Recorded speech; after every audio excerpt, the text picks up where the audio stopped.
To create a new object, first make sure you are in the 3D viewport. Then, press Shift+A, or click the Add menu in the top left corner of the 3D viewport. From there, you can select the type of object you want to create, such as a cube, sphere, or cylinder. Once you've created an object, you can select it by right-clicking on it.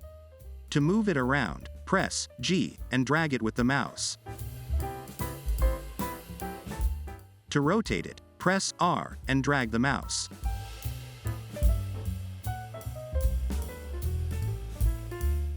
To scale it, press S and drag the mouse.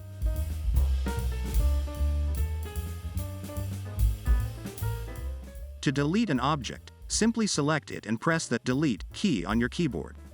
You can also access the Delete function by right-clicking on the object and selecting Delete from the menu. And that's it. With these basic controls, you can easily create and delete objects in Blender.